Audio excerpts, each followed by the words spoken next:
po, sama-sama po mga kabataan. Ito po, at nakakalimutan po po kayo mahalip. Ito namin po. At nais natin para pamahala na nakikita po tayo na parang Sa ngayon parang nilumuto talaga tayo ng corruption. Nilumuto tayo kasi grabe yung nakita natin na mga amounts na tinakaw sa taong bayan. Grabe yung nakita natin epekto ng pagnanakaw sa buhay ng ating mga young people. Pero siguro yung pinaka-nakakatakot na multo, itong multo na nakita natin sa justice system, the past few days. Nakita natin na bigla na lamang na yung mga gumawa na masama 10 years ago. Ngayon nakita na may lumabas ng mga mysterious decisions patungkol dun sa kaso naman isang senador. So, habang tayo ay minumulto ng korupsyon, minumulto rin tayo ng ating nakaraan. At palitaw yung nangyari. Minumulto tayo ngayon kasi ibig sabihin kulang ang ginawa nito. Kaya ang panawagan natin sa pamahalaan, iwasan natin na multuhin tayo ng korupsyon. Dapat ngayon pa lang makasuhan, makulong sa lalo madaling panahon. Kasi ang nakita natin, kapag ang kaso ng korupsyon nagtagal, ang nangyayari, pabot ito doon sa akusado. Dahil pag umabot ng 10 taon, humihina ang loob ng mga testigo, nawawala ang mga ebidensya, tapos parang tinatamad na rin yung prosecution. Kaya dapat sa lalong madaling panahon, panagutin, ito po ba nakikita natin mga pangyayari nito mga nagkaamang nakakatakot nito? At nakikita po ba ito ng indikasyon na maaring ganito po ang kalabasan ng ating pinaglalaban ngayon dito po sa mga post-flood projects po na nasasahan? Kung hindi mag-i-step up ang gobyerno, ni BBM, ito pa rin ang mangyayari. Kaya dapat kumilos, bilisan, agad-agaran. Yung totoong supportive, hindi yung supportive na peke. Sa lalong madaling panahon, panagutin na sa lalong madaling panahon dapat limang. May matakot na po ba yun? Lalo na po sa mga sunod-sunod na pati po mga alis-protest na kapitaan, wala na po pinipili ang nagpapahayag ng kanilang pagtungkol na po sa nangyayari sa liban. Sa totoo lang, nakakatakot ito patibalikan kasi nakita natin mula flood control, kalsada, hanggang mga health center, pinanakawan. Pero ang dapat matakot yung mga nagnanakaw. Matakot sila sa galit ng taong bayan. At lalong-lalo, matakot sila sa galit na may kasamang tapang at pagiging malikain na ating mga young people. Salamat po. So much. So much.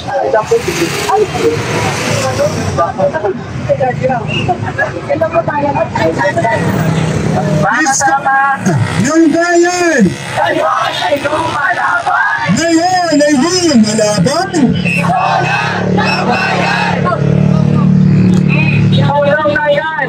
Mga kurakot! Kulong na yan! Kaya ngayon, tinatawagan natin si kasamang Frank De La Torre mula sa PUP. Isang palatang araw mga kasama. Ako si Frank Araneta mula sa Polytechnic University of the Philippines at nandito tayo ngayon para takutin ang mga kurakot, para takutin ang mga gahaman, para takutin ang mga mandarambong na nagnanakaw sa kinabukasan ng mga kabataan. Kulong na yan! Mga kurakot! Kulong na yan! Mga kurakot! Scholar ng bayan! Tayong mga scholar ng bayan na kasama ay patuloy na sumusuong sa edo crisis, sa mahirap na buhay at sa mataas na presyo ng mga bilihin. Habang tayo ay nagsisiksikan sa ating mga silid-aralan, habang tayo ay inaalipunga para lang makapasok at sumuong sa baha sa ating mga eskwelahan, ang mga kurakot, ang mga politiko, ang mga kontratista ay nagpapalalim ng kanilang mga bulsa at yaman. Ngayon mga kasama, nakikita natin na patuloy ang kawalan na accountability ng pananagutan. Hinahayaan lamang ng mga peking investigasyon ang mga politiko na tumakas sa mga kabataan. Nakikita natin ito ngayon sa mga sunod-sunod at kaliwat kanang mga kaganapan sa Kongreso, sa Senado at sa mga pagpapalaya katulad na lamang kay Enrile, kay Janet Napoles at kanyang mga kasamang tiwali. Papayag pa tayo doon mga kasama Itaas natin ang ating mga panawagan, iparinig natin sa Kongreso, sa Senado at sa Malacanang na nandito ang mga kabataang nag-aakbayan. Sinasabi, kadiri ang mga kurakot, kadiri ang korupsyon. Kulong na yan! Kulong na yan! Scholar ng bayan! Maraming salamat mga kasama. Kurakot, kulong na yan! Mga kurakot, Kulong na yan! Mga kurakot! Kulong na yan! mga kurakot, kulong na yan! Mga kurakot, Kulong na yan! Mga kurakot! Halimaw sa bayan! sugpuin panagutin! Sumpuin panagutin! Halimaw sa bayan! Halimaw sa bayan! Sugpuin panagutin! Sumpuin panagutin! Halimaw sa bayan! Kulong na yan! Mga kurakot, Kulong na yan! mga kurakot, kulong na yan! Mga kurakot, kulong na yan! Mga kurakot, salin! Ilabas na yan! Salin! Ilabas na yan! Salin! Ilabas na yan! Scholar ng bayan! Ngayon ay lumalaban! Ngayon ay lumalaban! Iskolar ng bayan! Kadiring kurakot! Sumpuin panagutin! Sugpuin panagutin! Kadiring kurakot! Mga kasama, muli natin ipinawagan sa mga motorista sa kahabahan ng EDSA na laban sa korupsyon. Busina! Laban sa korupsyon! Busina! Laban sa korupsyon! Busina! Laban sa korupsyon! Busina! Laban sa korupsyon! Busina! Laban sa korupsyon! Busina! Laban sa korupsyon! Busina! Laban sa korupsyon! Busina! Laban sa korupsyon!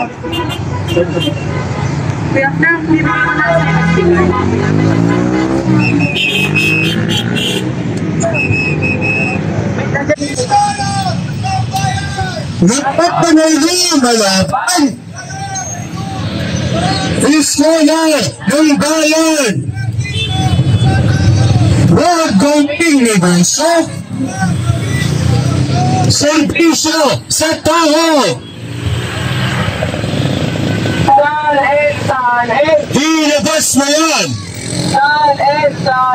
Ilabas na yan! Salin! Ilabas na yan! Salin! Ilabas na yan! Kadiring kurakot! Sumpuin panagutin! Sugpuin panagutin! Kadiring kurakot! Buwis namin! Huwag na kawin! Buwis namin! Salin! Ilabas na yan! Ilabas na yan! Salin! Ilabas na yan! Salin!